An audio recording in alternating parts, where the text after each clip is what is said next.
Chers auditeurs, chères auditrices, bienvenue pour ce 3e épisode de Retour au stand. Je suis ravi de vous retrouver ce soir pour parler du retour du Grand Prix d'Australie dans le calendrier de la Formule 1. Une 3e manche de la saison qui a tourné à la large faveur de Charles Leclerc. Le pilote monégasque s'est offert la 4e victoire de sa carrière, la 2e en 2022. Nos consultants ont pas mal de choses à analyser dans ce 3e épisode, après la victoire de Charles Leclerc, le podium de Sergio Pérez, de George Russell, mais aussi les abandons de Max Verstappen et Carlos Sainz, les deux grands perdants hier à Albert Park. On reviendra également sur les points techniques des monoplaces et enfin on verra qui ont été les tops et les flops de nos journalistes. Les amis, je vous souhaite la bienvenue dans le 3e épisode de Retour au stand.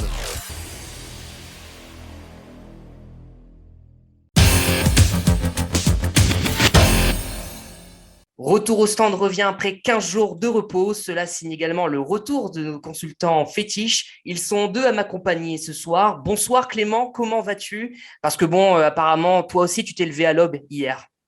Bonsoir Quentin et bonsoir Edouard. Non, tout va bien. On a mis le réveil, on a fait une petite sieste dans l'après-midi pour compenser ce manque de sommeil, mais on a vu une belle course sur un circuit toujours passionnant, classique comme on aime dire, devant un public de fans qui était content de voir la F1 de retour. Donc c'était parfait, que ce soit les qualifs ou la course.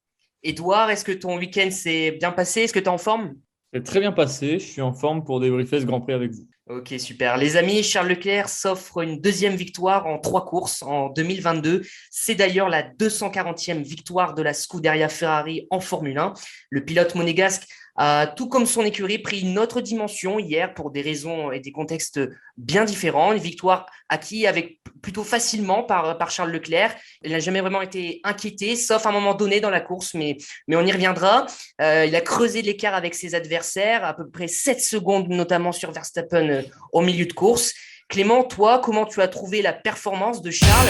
Il y avait une nouvelle fois lui et les autres. Il a clairement la meilleure voiture du paddock. La performance, elle est tout simplement parfaite. Comme en témoigne ce fameux grand chelem, pole victoire, meilleur tour et en tête du début à la fin sans être dépassé. Donc il a fait une grande course et même un week-end parfait. Je ne l'attendais pas forcément à ce niveau-là en qualif. Samedi après-midi pour ce qui est de Melbourne. Mais un tour énorme, même si on y reviendra avec ce qu'a fait Alonso, il aurait pu être battu, quoique. Mais voilà, la course a été gérée parfaitement par une équipe Ferrari en grand progrès aussi côté stand, je trouve. Et puis, on l'a déjà dit depuis 15 jours, mais la voiture, elle est parfaitement née. Elle est pour le moment très fiable, malgré les soucis de marsouinage, le phénomène de rebond. Mais c'est une très grande performance et un très grand week-end d'un Charles Leclerc qu'on a vu aux anges en sortant de sa monoplace. Je voudrais qu'on parle d'un fait de course qui a failli faire basculer la course en défaveur de Charles Leclerc même. Nous sommes au restart de la 2e safety car qui a vu Sébastien Vettel abandonner. Et donc là, au moment où Charles doit décider de redonner le tempo de la course, problème de sous-virage. Que toi, Edouard, est-ce que tu as eu peur pour la première place de Charles Leclerc à ce moment-là ? Alors non, j'ai pas eu peur, j'étais aux anges, mais parce que la course allait être relancée. Mais non, parce que Leclerc, malgré le fait qu'il ait fait quelques erreurs, est un pilote qui a souvent très bien réagi sous la pression. Malgré les problèmes, il a souvent super bien piloté. Donc, j'avais pas peur. Verstappen, on sait qu'il a une voiture qui est sûrement un petit peu moins rapide que la Ferrari, surtout sur ce genre de tracé. Donc, malgré ce problème, je savais que Charles, avec son moteur surpuissant, pouvait largement rester devant. Le tout, c'était qu'il ne fasse aucune erreur dans les virages. On en a vu très peu, ou alors si on étaient là, ils ont été minimes, mais je pense qu'il a été juste très solide et je n'ai pas forcément eu peur à ce moment-là. Après, c'est vrai que c'est une course. Verstappen, on sait qu'il peut plonger à tout moment, mais l'Australie, ce n'est pas un circuit comme Bahreïn, avec une très très longue ligne droite, malgré maintenant qu'il y a une droite un peu en S avec de légers virages, mais c'est compliqué aussi de plonger. On ne peut pas plonger aussi facilement qu'à Bahreïn ou sur d'autres circuits. Donc non, je n'avais pas forcément peur pour Leclerc. Clément, Verstappen, on a vu qu'il était dans un mauvais jour. Il n'a pas pu saisir l'opportunité que Charles Leclerc lui a donnée, entre guillemets.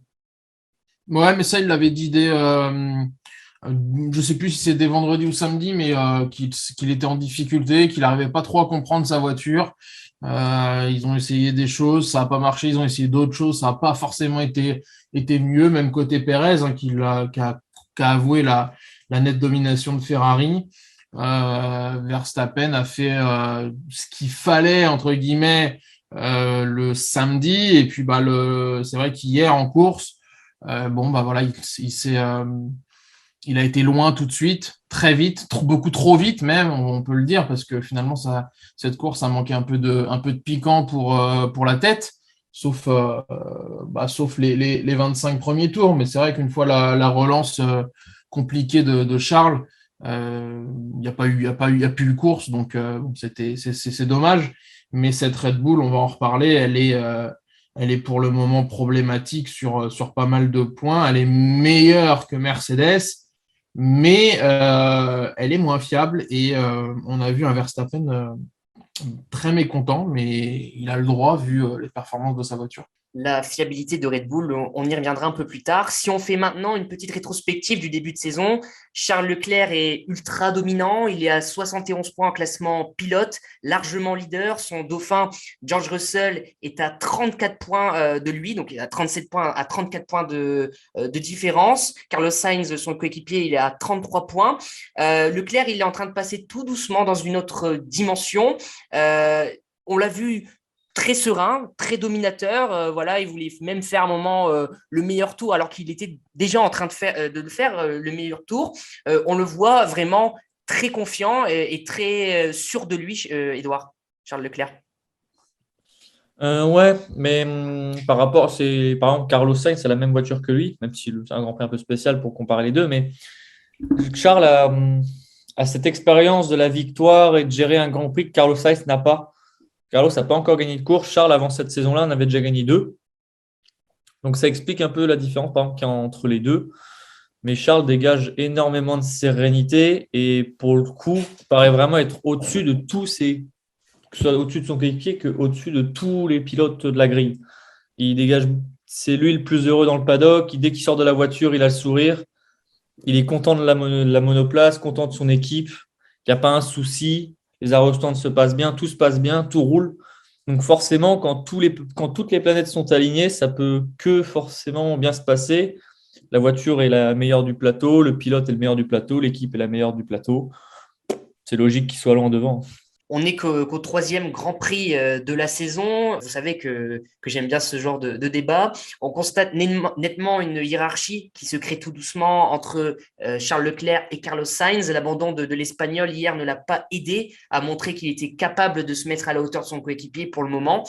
Edouard, toi, tu es Binotto, Mathias Binotto. Est-ce que tu fais en sorte déjà dès maintenant d'opérer une stratégie pour Charles Leclerc, c'est-à-dire Ferrari doit-elle se concentrer pour Charles Leclerc uniquement sur lui en le plaçant en numéro 1 ou alors t'attends plutôt le Grand Prix d'Imola et voir si Carlos Sainz réagit? Si je suis Massia Binotto, je vais surtout engueuler les équipes de Carlos Sainz parce que si Sainz perd ce Grand Prix, c'est la faute de ses ingénieurs. D'ailleurs, il en veut à son équipe de ça. C'est qu'il se loupe en qualif, mais derrière, le fait de partir avec les mauvaises gommes le ruine complètement. Il a un premier problème de volant. Son équipe essaie de le corriger et il ne trouve absolument pas la solution. Le problème revient et il se retrouve dans le bac à gravier à cause d'un problème qui n'est pas de sa faute. Alors que depuis la saison, on peut dire ce qu'on veut, mais Carlos Sainz a été quand même très solide. Aujourd'hui, il est un peu ruiné par son équipe. C'est vraiment dommage parce que je pense que il n'est peut-être pas au niveau de Charles Leclerc, mais avec les circonstances favorables, il pourrait vraiment donner chaud, un peu à l'image de Hamilton-Rosberg en 2016 ou même 2015-2014 quand Nico avait craqué en fin de saison. Il avait donné chaud toute la saison à son coéquipier. C'est pas le même environnement, mais je pense qu'il faut attendre un peu parce que Carlos, c'est un compétiteur. Il fait que de progresser, on le voit. Hein. Je pense que si je suis Mattia Binotto, je les laisse se battre en piste. Je fais un peu comme les Alpines à Jeddah. J'oblige personne à laisser la place à l'autre et on laisse le sport parler. Je sais, Quentin, tu vas pas être forcément d'accord parce qu'il n'y aura pas de contradiction, mais je suis totalement à 100% d'accord avec ce que dit Edouard. C'est beaucoup trop tôt et il faut pas oublier qu'il a vécu c'est pas un week-end cauchemar, mais c'est un samedi, un dimanche cauchemar, parce que à 5 secondes près, il réalise un tour qualif absolument exceptionnel qui aurait pu le mettre, je pense, top 4. Et dans ce cas-là, eh bien, tu t'élances pas du tout pareil que 9e comme il a été. Il faut pas oublier que il a également, dans son deuxième tour qualif en Q3, ils ont mal chauffé les pneus, il est sorti un peu trop tard et il s'est retrouvé à se rater en piste par 2 fois, il me semble.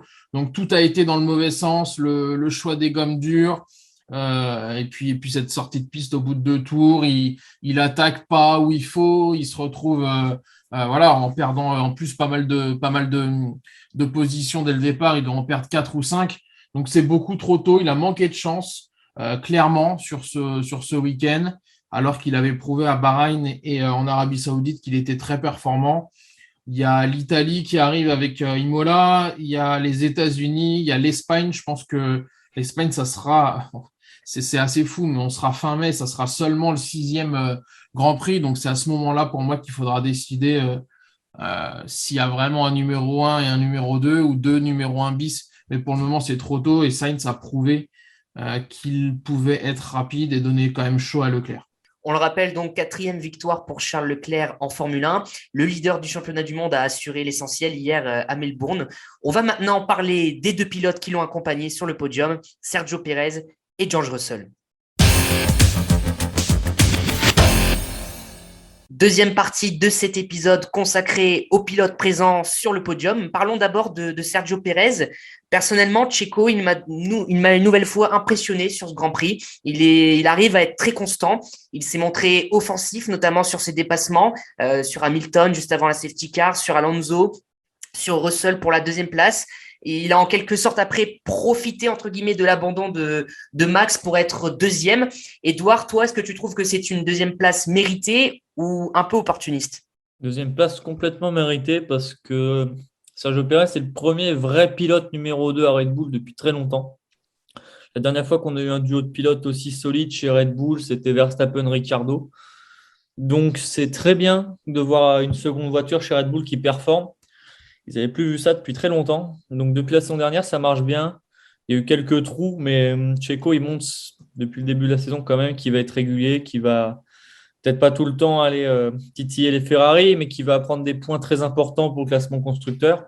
Sa 2e place d'hier, elle est méritée par son abnégation, que ce soit derrière, en coulisses, où il travaille beaucoup pour le développement de la voiture, en qualif, où il fait un boulot très solide, alors qu'on sait que ce n'est pas forcément son sport de prédilection. En course, on sait que c'est son truc, gérer les gommes, il adore. C'est quelqu'un qui défend très bien, souvent un peu trop agressif, mais justement, c'est ce qu'on aime en piste.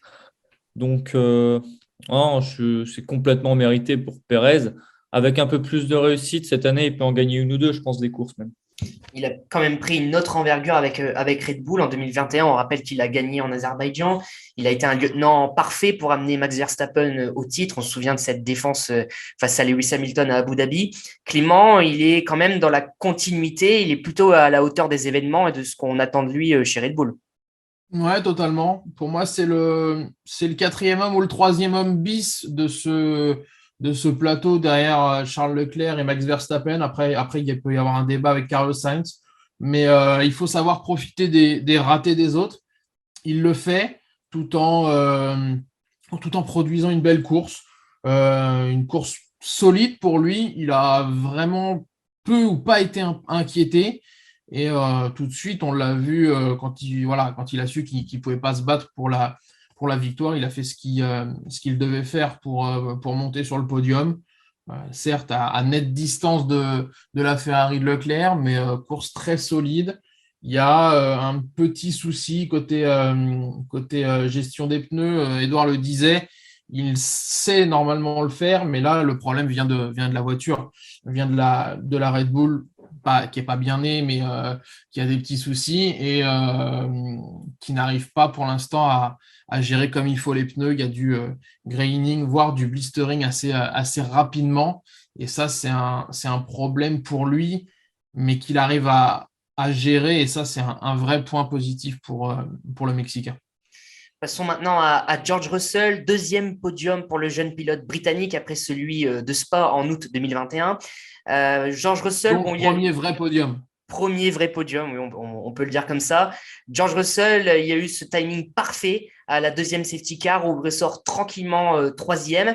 Il a été dans les bons coups et même si Hamilton en début de course avait un meilleur rythme que lui, eh bien Russell il s'est montré un peu plus hargneux, plus incisif et plus malin et ça a fait la différence, Edouard. Ouais, c'est sûr. Après, c'est ce que je redoutais également avec l'équipe Mercedes, la line-up qu'ils ont formée. C'est la crainte qu'on avait depuis un moment, hein, depuis qu'on sait que Russell va signer chez Mercedes un jour ou l'autre. C'est que si on le met à côté d'Hamilton, un Russell va vite sûrement prendre l'ascendant sur Lewis et donc va mettre en difficulté Lewis. Lewis n'a pas été mis en difficulté depuis tellement longtemps qu'on voit que Lewis, c'est plus le. J'ai pas l'impression de voir le Lewis de l'an dernier qui se bat vraiment, qui certes il va au simulateur, c'est bien.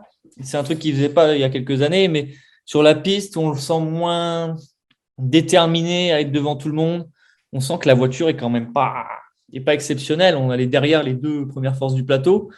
Mais le podium de Russell montre que Russell a passé, peut-être pas step up depuis son passage chez Williams. Il confirme simplement le niveau qu'il avait et pourquoi il explosait ses coéquipiers avant chez Williams, que ce soit Kubica ou Latifi. Il montre qu'il peut aller dans une top écurie, qu'il peut se battre pour des podiums, pour des victoires avec un peu de réussite. Il montre qu'il peut largement tenir tête à un septuple champion du monde. Et ça, à son âge, c'est fort. Et ça montre aussi qu'il peut faire monter Mercedes. La marge de progression, on en parlait dès le premier épisode de Retour au stand. Hein. La Mercedes, c'est la voiture qui a sûrement la plus grande marge de progression du plateau. Et au bout de 3 Grands Prix, ça se sent déjà. Donc, on sent que la Mercedes est quand même moins larguée qu'à Bahreïn ou à Jeddah en quelques semaines. C'est fort le boulot qu'ils ont fait. Donc non, Mercedes. C'est un gros travailleur. C'est un gros travailleur, George. C'est ce qui manquait à Mercedes. C'est ce qui manquait à Mercedes. Je suis totalement d'accord avec Clément. Hamilton, on le sait, hein, Hamilton n'a jamais passé toute sa vie dans le simulateur, hein, loin de là. Hein. Et par rapport à un Bottas, justement je préfère largement un Russell, parce qu'un Russell arrive plus à imposer ses idées qu'un Bottas. Un Bottas, c'était un vrai numéro 2. Russell a une âme de leader qu'il avait chez Williams et qu'il essaie de 30 mètres chez Mercedes. Le problème, c'est qu'à côté de lui, il a un autre gros nom qui est Hamilton. Donc, la concurrence, pour le moment, marche plutôt bien. Ils arrivent à tenir l'écurie vers le haut. Mais comme je l'ai dit, je ne reconnais pas forcément Hamilton par rapport à l'an dernier. Mais Russell, très, très, très solide. C'est mérité aussi son podium. Alors, il y a des circonstances. Mais il devrait, les deux, comme les deux Britanniques, devraient arriver à tirer les flashs d'argent vers le haut au fur et à mesure de la saison, je pense. En tout cas, ce podium pour George Russell, ça va le mettre en confiance pour les prochaines courses, Clément. Oui, il a déjà une grosse confiance en lui, mais une confiance légitime. Moi, il y a quelque chose qui m'a touché sur ce week-end. Russell, il est rapide. Ça, c'est pas nouveau. On l'a vu, il faisait des miracles avec la Williams. Mais la grosse différence, au-delà des faits de course qui lui sont clairement favorables, c'est que dans un week-end de course, on a un George Russell focus, concentré, et en face de lui, on a un Hamilton râleur, pénible, et qui sort de la course très rapidement. Et c'est peut-être ça, on le voit dans ses messages radio et qui sont parfois irrespectueux. Il veut pas répondre ensuite aux questions des journalistes, alors qu'il a un coéquipier qui, lui, se plaint très peu, travaille et profite des bons résultats. Voilà, c'est la différence entre un focus et un râleur. Le râleur termine au pied du podium et celui qui est un petit peu plus focus marque des points et signe son premier vrai podium en carrière. Justement, tu as pointé les messages radio. Edouard, tu as compris, toi, le message radio d'Hamilton, un moment où il dit vous m'avez mis en difficulté, vous m'avez pas mis dans les meilleures dispositions, un message adressé à son ingénieur et à sa team. Est-ce que toi, tu as compris ce message? C'est le message qu'il fait à peu près à chaque Grand Prix dès qu'il est en difficulté. Hein. Et alors, des fois, à moins qu'il soit conquérant, mais on l'a vu rarement conquérant comme ces dernières années, à part l'an dernier. Mais c'est le message qu'il fait tout le temps. On l'a vu à Monaco, Bono, my ties is gone. Quoi. C'est le message que tout le monde a déjà entendu au moins une fois dans sa vie, le message d'Hamilton qui râle à la radio. On sait que dès qu'il est en difficulté, que ça ne va pas comme il veut, que la voiture n'est pas à son goût, il se met à râler et il ne cherche pas forcément les solutions. Et là, je rejoins totalement Clément là-dessus. Ce que je disais aussi, c'est que Russell a bossé quand lui se met à râler et quitte le Grand Prix juste après que la course soit finie, va pas regarder les données, va juste travailler dans le simulateur pour faire bonne impression, pour essayer de se mettre en condition, mais ça suffit pas, quoi. Bon, on verra bien la suite pour Lewis Hamilton, les amis. On va passer à notre troisième partie, la rubrique technique du Grand Prix d'Australie. Problème de fiabilité pour certaines monoplaces, mais il y a d'autres écuries qui ont su trouver les bons réglages pour se permettre de meilleures performances. Visiblement, c'était le cas pour McLaren qui ce week-end a retrouvé du peps, du rythme. C'était assez cohérent avec Norris en tête des essais libres 3, P4 en qualification. Bon, au final, ça fait Norris 5e et Ricciardo 6e au classement final de la course, mais c'est plutôt pas mal, Clément. Ouais, c'est très bien, c'est en progression constante. On les a vus très négatifs après Bahreïn. C'était logique. On les a vus négatifs après Jeddah. C'était un petit peu moins logique, mais voilà, c'est une équipe qui travaille. On sait que Zak Brown est un vrai perfectionniste et un vrai grand manager d'une équipe de F1. Ils ont bien travaillé. Je ne sais pas ce qu'ont fait les techniciens à Woking en Angleterre, mais en tout cas, ils ont l'air d'avoir trouvé des petits trucs. C'est bien parce que ça faisait vraiment de la peine de voir les McLaren se battre pour une 15e ou une 16e place. Ils sont performants. Et alors, ils ont toujours été plutôt fiables, mais là, ils ont trouvé de la performance. Et c'est un vrai plus pour eux. Et c'est vrai que c'est assez fou de se dire qu'ils sont quatrième au classement des constructeurs, bon, avec 2 petits points d'avance sur Alpine. Mais ils ont pris les points alors qu'on les voyait plutôt à 0 pour de nombreux Grands Prix, notamment avant de recevoir des pièces à Imola. Ils ont reçu des pièces plus tôt, tant mieux pour eux. En revanche, on ne peut pas dire que ça a été de tout repos pour d'autres écuries. Une nouvelle fois, Red Bull a eu des problèmes de fiabilité pour Max Verstappen notamment. Edouard, c'était toi, il me semble, qui avait dit lors du dernier épisode consacré à Jeddah qu'il fallait se rendre compte de la faiblesse du moteur Honda Red Bull. Ça a conforté tes propos. Ouais, pour une fois que je prédis l'avenir, c'est beau. Non, mais ça confirme les craintes, hein. On n'arrive pas à rendre fiable un moteur en 2 semaines, hein. C'est un travail de fond. À partir du moment où le moteur a des soucis dès le premier Grand Prix, on sait qu'on va pas, que l'équipe ne va pas régler ça en quelques semaines. Ça va être un travail de longue haleine. Je pense que c'est là-dessus que Red Bull va perdre le championnat au profit d'une Ferrari qui est déjà, un, plus performante et deux, beaucoup plus fiable. Ensuite, faut espérer que Max Verstappen ne perde pas non plus patience parce qu'on a vu à une époque, quand on était chez Red Bull en 2017, bon, même à la fin 2016, quand ils étaient en moteur Renault, on l'a vu, mais des dizaines de fois s'énerver, insulter le moteur Renault. Il faut espérer pour Honda qui se retire à la fin de l'année pour un moteur Red Bull, enfin, qui vont superviser, mais ce ne sera plus un moteur labellisé Honda. Il faut espérer que Max Verstappen ne prenne pas en grippe ce moteur pour Red Bull, pour l'écurie, pour l'élan de l'écurie qui est bon après un titre. Faut juste. C'est déjà un peu le cas, Edouard, hein. C'est ce que j'allais dire hier. Quand même, c'est inacceptable quand on veut se battre pour le championnat. Ça va être compliqué. Je ne peux pas changer cette situation. J'accepte pas cette situation. C'est déjà des messages qui sont quand même très vindicatifs. Oui, après, c'est un discours qu'on a vu plusieurs fois, hein. C'est Verstappen, on sait que dès qu'il a un truc en tête, il le dit, puis voilà, hein. C'est ce que je veux dire, c'est qu'il ne faut pas que ce soit un discours qu'on revoit toutes les 2 semaines, quoi. C'est un discours qu'on peut entendre une fois de temps en temps. C'est sûr, quand tu abandonnes, c'est inadmissible au championnat, ça arrive. C'est déjà arrivé à plein de monde. Et souvent, quand tu te bats pour le titre, les pilotes sont énervés, hein. On a vu plein de pilotes s'énerver à propos de ça, hein. D'un coup, avoir un coup de sang, ça arrive à tout le monde. Verstappen, on le sait, c'est pas le plus calme, c'est pas le pilote qui a le plus de sang-froid dans le paddock. Moi, ce qui m'inquiète, ce serait de le voir s'énerver tous les week-ends contre ce moteur. Là, on l'a vu s'énerver une fois. Au premier Grand Prix, il avait réussi à se contenir. Il disait, bon, ça peut arriver, si je me souviens bien. Il faut espérer que ça ne se répète pas. 2 Grands Prix plus tard, ça se répète. Super. Donc, quand on aura vu 2 ou 3 fois Verstappen s'énerver contre le moteur, là, je m'inquiéterai. Une fois, je ne m'inquiète pas parce que Verstappen, on est habitué à ses coups de sang. Il y a de quoi s'inquiéter quand même parce que c'est pas le même problème qu'à Bahreïn, c'est pas le même problème que les AlphaTauri. Là, la liste, elle est quand même très très longue. Ils n'arrivent pas forcément à trouver des solutions sur des pièces qui sont plutôt compliqué. Alors là, les 15 jours vont peut-être servir à ça, mais on sait que c'est des pièces qui touchent notamment l'essence, le moteur, tout ça, qui doivent être validées par la FIA, et on sait que c'est pas la tâche la plus simple. Moi, je suis plutôt inquiet pour les Red Bull pour les semaines à venir, en espérant que pour le bien-être et la passion de la F1, ils se servent vraiment de ces 15 jours pour passer un cap. Déjà, trouver les solutions, trouver les problèmes déjà, et c'est nécessaire parce que sinon, ils vont prendre un retard qui sera impossible à rattraper.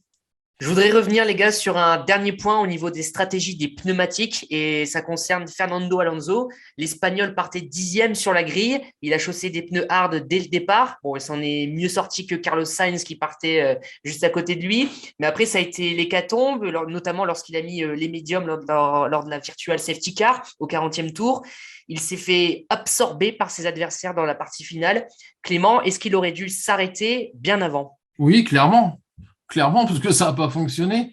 Il faisait une course, je trouve, magnifique, où il a été souvent entre la 6e et la 8e place. Tout allait bien, et là, c'est un souci de stratégie. Je ne sais pas si c'est de sa faute, de la faute de l'écurie, ou des deux, ou si c'est pas fait comprendre, mais il y avait moyen de nettement mieux faire.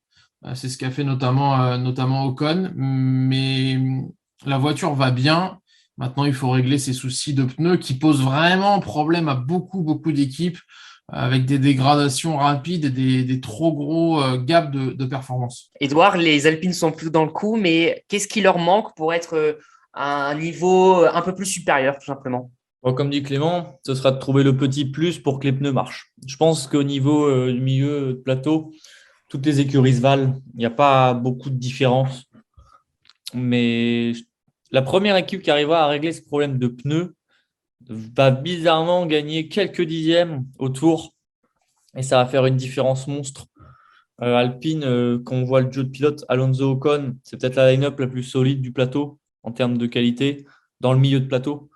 Parce que Ferrari, Red Bull et Mercedes sont quand même très forts. Mais dans le milieu de plateau, c'est la line-up qui me plaît le plus. Alonso apporte son expérience, tente des coups.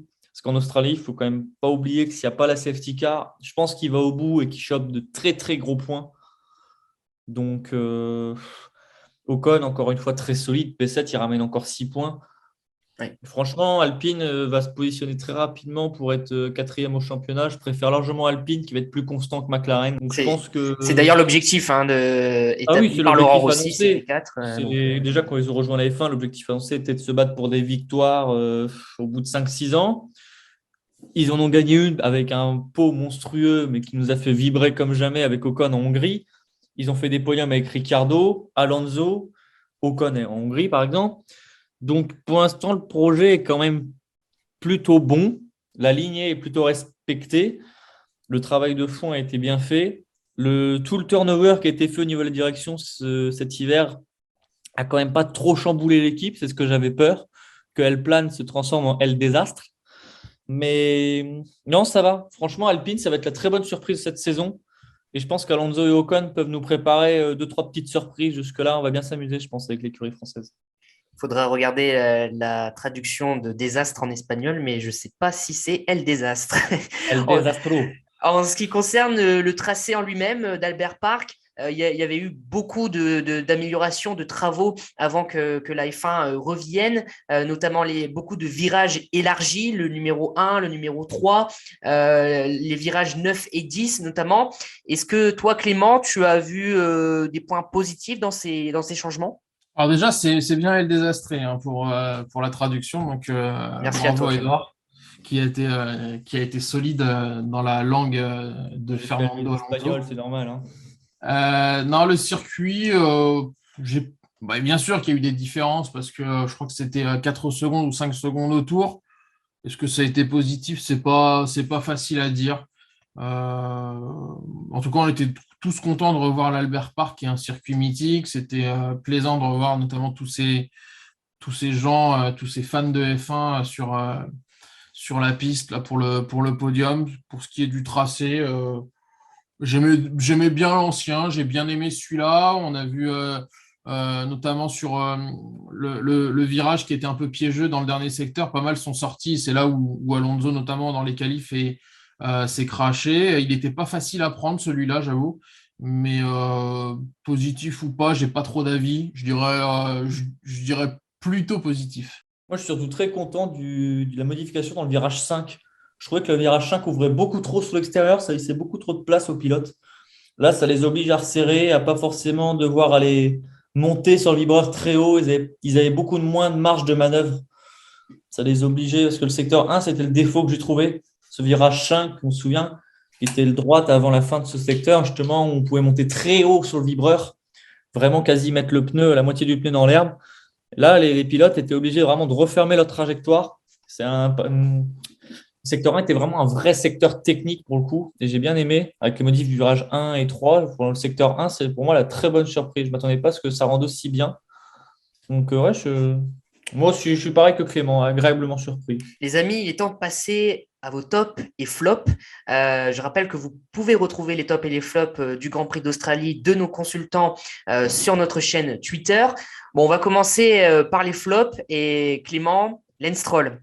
Allez, Oui. libère-toi, vas-y, je t'en prie. Lance Stroll est un danger public. On avait Kevin Magnussen qui était un pilote très dangereux, qui s'est un petit peu calmé. Bon, là, il a une meilleure voiture. Mais Lance Stroll, qui a pris cher tout le week-end de la part de Jacques Villeneuve et même de Franck Montagny, ce pilote payant, fils à papa, parce que dont le papa est propriétaire de l'écurie, fait absolument n'importe quoi en piste. Il est dangereux. Il peut provoquer un accident grave dans les semaines à venir. Il a été sanctionné pour un geste absolument ignoble en qualification de 3 places. C'est scandaleux de la part de la FIA parce que ça valait beaucoup plus. Et j'ai même vu parler sur les réseaux sociaux d'exclusion. J'étais pas loin d'être d'accord. Là, en piste, il s'est mis à zigzaguer tout le temps en étant sanctionné bien que de 5 secondes alors qu'il aurait pu avoir au moins un drive-through ou 10 secondes.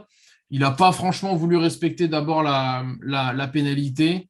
Voilà, pilote à bannir des circuits, et j'espère que l'association des pilotes fera son boulot pour prévenir les commissaires de course, les nouveaux commissaires de course, pour que ces agissements soient plus durement sanctionnés. J'ai pas envie d'attendre, comme certaines fédérations le font, un accident grave, très grave, voire mortel, avant qu'il y ait une réaction côté sanction.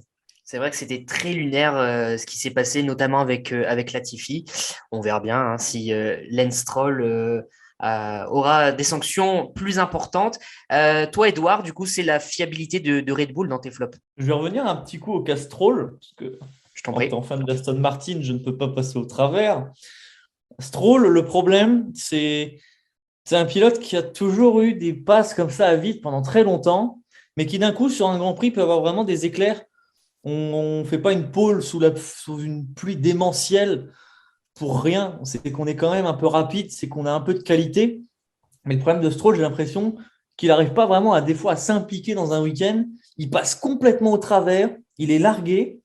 Et je suis désolé, mais l'incident en qualification, mais à partir du moment où tout le monde est sur un tour lent, tu ne laisses pas passer un pilote qui est en tour lent derrière. Latifi, et pour moi, mais quasi, peut-être pas autant en tort que Stroll, mais Latifi, son action, elle est lunaire aussi. Il laisse passer Stroll, qui est dans un tour lent un peu plus rapide pour chauffer ses gommes, et Latifi veut repasser derrière parce que Stroll a patienté pour je ne sais quelle raison aussi. Les deux Canadiens, pour moi, mais leur action, c'est de tous les deux. C'est une action de concert, c'est splendide. Alors que la FIA avait prévenu sur les tours lents, ils ont notamment mis 3 pilotes sous investigation, et notamment Charles Leclerc, d'arrêter d'être trop lent. Mais voilà, il faut à un moment donné que ça soit clair, qu'il y ait des sanctions et non pas des investigations, et ça va calmer tout le monde. Mais là, on est sur du en même temps qui n'est plus possible. On va pas attendre un mec qui se prend un mur à 250, qui finit à l'hôpital pour réagir. C'est pas possible, ça. Je suis totalement d'accord avec toi là-dessus, hein.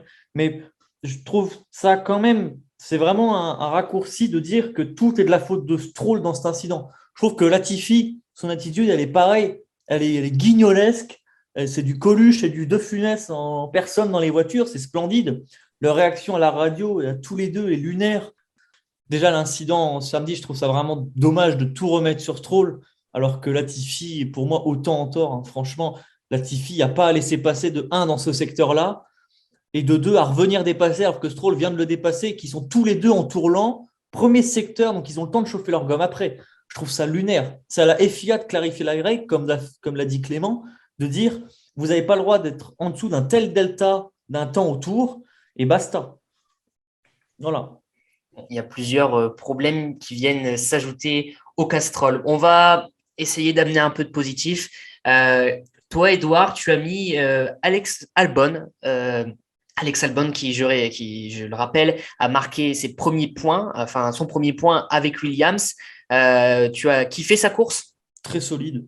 Franchement, partir dernier, marquer un point avec une voiture qui est mal née, qui, à part le fait d'être très jolie, est nulle. Donc franchement, marquer des points avec une stratégie qui était audacieuse. Non, franchement, chapeau à Alex Albon, c'est un pilote que j'aime pas beaucoup, mais qu'il faut avouer est régulier, prend le boulot du bon côté. Non, c'est très très solide de sa part. Franchement, il ramène le premier point de Williams, donc Williams ne fera pas une saison blanche comme ils l'ont fait souvent les saisons d'avant. Enfin, pas l'an dernier, mais c'est très bien. Franchement, grosse perf, et ça peut amener que du bon dans l'écurie anglaise. Le prochain Grand Prix, c'est le Grand Prix d'Émilie-Romagne à Imola, le 25 avril prochain. Qu'est-ce que vous attendez tous les deux? Je vais commencer par toi, Clément. Qu'est-ce que vous attendez de ce Grand Prix en termes de performance, de pilote ou d'écurie que vous attendez au tournant? Il y a 2 points importants, je l'ai dit déjà tout à l'heure, c'est l'arrivée chez beaucoup d'écuries de nouvelles pièces. Ça va changer énormément de choses. Je pense que Mercedes aura des nouvelles pièces, Red Bull aussi, McLaren, Ferrari a dit non. Alpine en a déjà ramené à Jeddah et en Australie, mais les autres écuries en auront aussi. Ça, c'est un point. On pourrait voir du coup une nouvelle saison commencer. L'autre point important, c'est la fraîcheur du week-end. Là, on a vu des courses disputées sous les fortes chaleurs, avec des températures de piste très élevées. On se souvient l'année dernière d'Imola avec des trompes d'eau avant la course et même pendant la course, qui avaient donné lieu à pas mal de rebondissements. Il va falloir voir. On a vu pour l'instant les Ferrari performantes sur le show, parfois un petit peu en difficulté, notamment je crois à Bahreïn ou à Jeddah. Enfin, quand c'était l'après-midi et la soirée, il y avait certaines différences. Donc ça va être intéressant de suivre ça. La fraîcheur, des températures un peu plus basses, sauf canicule d'ici 15 jours bien évidemment, et les nouvelles pièces des autres écuries. Je suis très très impatient de voir ce week-end-là, ce premier week-end européen qui va peut-être réellement lancer la saison de certains. Et puis, rappelons-le, il y aura une course sprint le samedi. Toi, Edouard, qu'est-ce que tu attends de ce Grand Prix d'Imola? J'attends que Sainz se remette dans le match et voir s'il a vraiment une vraie force de caractère, voir s'il peut vraiment se remettre dans le bain et continuer de lutter avec les meilleurs, même après un week-end aussi catastrophique.